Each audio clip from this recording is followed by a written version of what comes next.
કેમ છો દોસ્તો? ચાલો આજે છે ને શબ્દોની એક જાદુઈ દુનિયામાં જઈએ અને ભાષાના બે ખાસ દોસ્તોને મળીએ.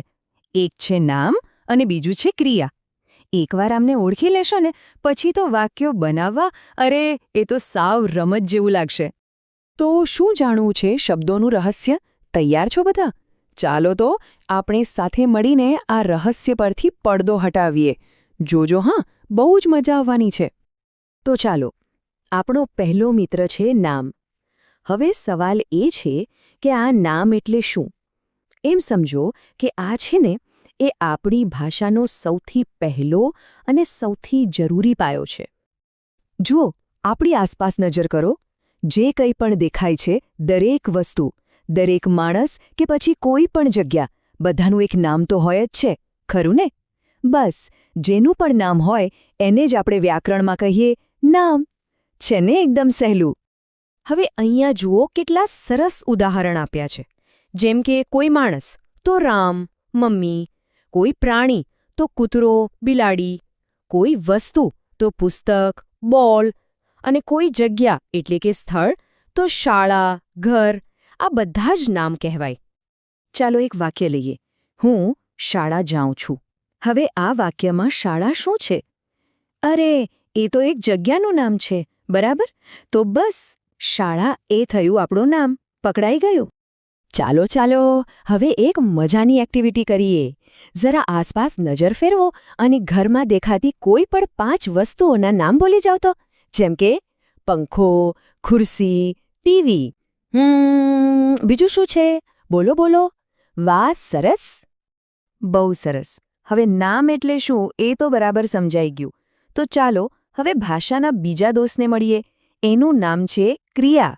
આ છે ને એ આપણા એક્શનવાળા શબ્દો છે. અને આ સમજવું પણ સાવ સહેલું છે. જે પણ કામ થતું હોય ને એને ક્રિયા કહેવાય. કોઈ પણ કામ, કોઈ પણ હલનચલન, એ બધું જ ક્રિયા છે. અહીં જુઓ તો, ખાવું, પીવું, રમવું, વાંચવું, દોડવું, આ બધા શું છે? આ બધા કામ છે, એટલે કે ક્રિયા છે. એવું વિચારો કે કોઈ કાર્ટૂન દોસ્ત આ બધું કરી રહ્યો છે. અરે જુઓ, પેલો કાર્ટૂનનો મિત્ર બોલ લઈને દોડે છે, મતલબ કે એ રમી રહ્યો છે. તો એ જે કામ કરે છે, રમવું, એ જ આપણી ક્રિયા છે. ચાલો ફરીથી એક એક્ટિવિટીનો સમય. અત્યારે કયું કામ થઈ રહ્યું છે? વિચારો તો. કોઈ બેઠું હશે, કોઈ સાંભળી રહ્યું હશે.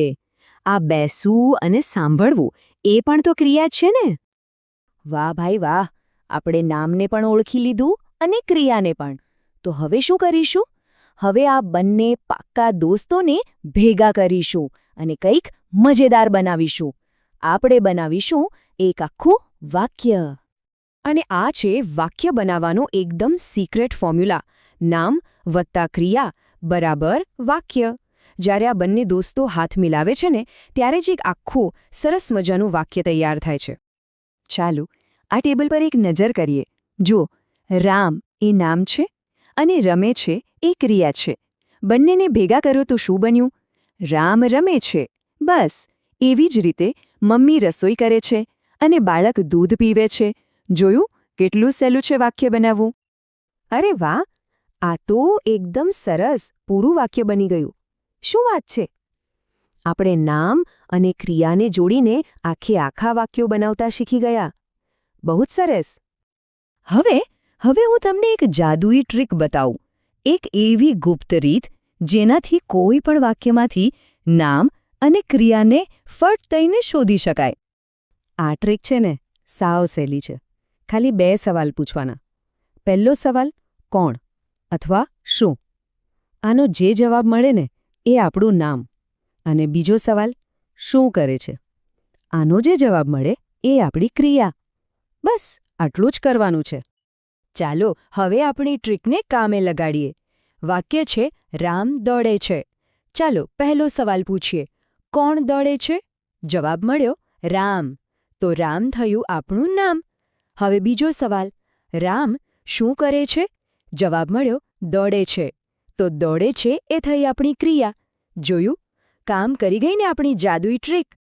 અને હવે છેલ્લે એક ફાઇનલ ચેલેન્જ. વાક્ય છે બિલાડી દૂધ પીવે છે. હવે આમાં નામ કયું છે અને ક્રિયા કઈ છે? જરા વિચારો તો. પેલી આપણી જાદુઈ ટ્રીક યાદ છે ને? એનો ઉપયોગ કરો. મને ખાતરી છે કે જવાબ તરત જ મળી જશે.